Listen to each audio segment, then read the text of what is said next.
처음부터 최종 금액을 제시한다? 단언컨대 안 됩니다. 합의는 정말 장거리 마라톤입니다. 제가 맡은 사건 중에 의뢰인께서 2천만 원의 형사 합의금을 요구받으셨던 적이 있습니다. 사실 제가 봐도 너무 과도한 금액이었죠. 결론부터 말씀드리자면 저와 함께 하신 이 의뢰인분 합의금을 500만 원, 즉 4분의 1로 줄이셨는데요. 이렇게 과도한 합의금도 정말 전략만 잘 세우면 4분의 1 이상으로 줄일 수 있습니다.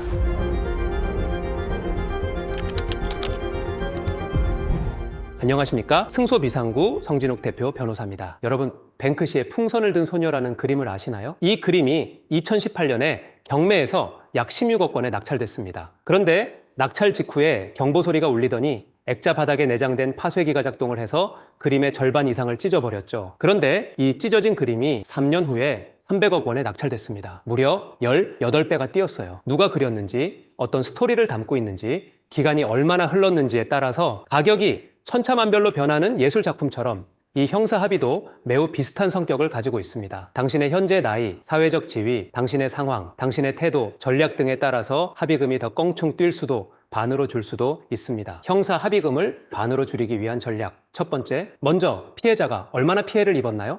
이 객관적인 피해 정도를 파악해 보세요. 대략적으로라도 산정해야 합니다. 합의금은 정말 정해진 금액은 없지만 비슷한 사건이 일어났을 때 유사한 판례나 합의 사례를 철저히 분석을 해서 법정 합의금 수준을 알아내야 합니다. 이것은 과도한 합의금을 요구할 때 강력한 반박 근거가 됩니다. 가벼운 폭행 사건, 실제 진단서에도 경미한 타박상에 불과한데 1억을 요구한다면 명백히 과도한 요구겠죠. 그런데 이게 과도한 요구인지 아닌지 모른다면 1억을 무조건 줘야 하는 상황이 될 수도 있습니다. 가장 먼저 대략적인 금액을 알아야 우리 역시 합리적인 금액을 제안할 수 있습니다. 두 번째, 단계적으로 협상해야 합니다. 처음부터 최종 금액을 제시한다? 단언컨대 안 됩니다. 점진적으로 금액을 조정해 나가면서 상대방의 반응을 면밀하게 관찰을 해야 합니다. 예를 들어서 5천만 원은 어렵습니다. 3천만 원 정도라면 고려해 볼 수 있을 것 같습니다. 이렇게 상대방도 수긍할 수 있겠다 싶은 선을 넘나들면서 단계적으로 차근차근 금액을 낮춰가는 방식을 사용해야 합니다. 셋째, 반드시 진정성 있는 사과를 하고 피해 회복 의지를 보여줘야 합니다. 단지 피해자 감정에 호소하라? 이런 말씀을 드리는 게 아닙니다. 정말 죄송합니다. 피해자분의 고통을 생각해보면 마음이 정말 아픕니다. 어떻게 하면 이 상황을 조금이라도 개선할 수 있을까요? 정말 진지하게 고민하고 있습니다. 이렇게 피해자의 입장을 내가 이해를 하고 있다는 것을 명확하게 전달하고 또 그 피해를 어떻게 회복을 할 수 있을지 구체적인 피해 회복 방안도 같이 제시해야 합니다. 그리고 마지막, 제가 대한변호사협회에서 몇 안 되는 우수 변호사로서 수백 건의 합의를 성사시켜 본 결과 합의 과정에서 가장 중요한 요소는 바로 시간입니다. 여러분, 합의는 정말 장기 마라톤입니다. 초반부터 전력 질주하는 것이 절대 아니에요. 장기적인 전략을 세우고 아주 차분히 접근을 해야 합니다. 그래야 합리적인 합의점을 찾을 가능성이 매우 커집니다. 제가 영상 처음에 2천만 원 합의금을 500만 원 선에서 해결했다고 말씀드렸죠. 이때도 시간 전략을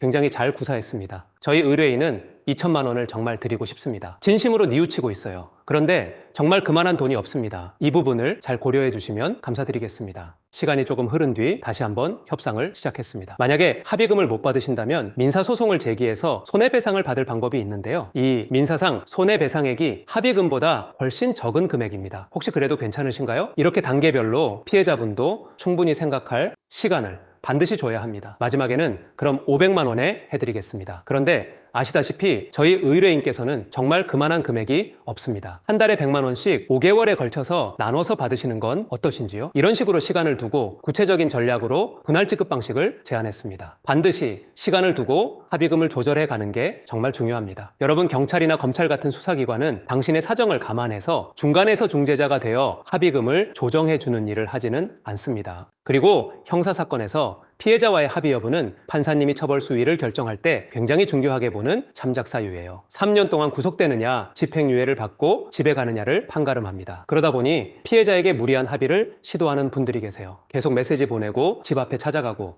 그런데 이런 행동이 정말 위험합니다. 생각해 보세요. 피해자가 가해자를 편하게 만나고 싶을까요? 이런 경우 2차 가해라고 판단되어 버리면 오히려 가중처벌돼요. 여러분, 당장 대표 변호사인 저라도 합의금 협상할 때는 변호사를 선임할 겁니다. 그만큼 합의금 조절은 혼자 하시면 위험합니다. 더군다나 요즘은 피해자들도 변호인을 선임하는 경우가 많은데요. 그 변호인을 어떻게 혼자 상대하려고 하시나요? 적절한 전략과 전문적인 조력을 구사하는 변호사를 만난다면 충분히 합의금을 50% 이상 낮출 수 있습니다. 어떤 선택을 하시겠습니까? 혼자 고민하면서 구속될 위험을 높이시겠습니까? 아니면 변호인의 조력을 받아서 사건을 빨리 끝내시겠습니까?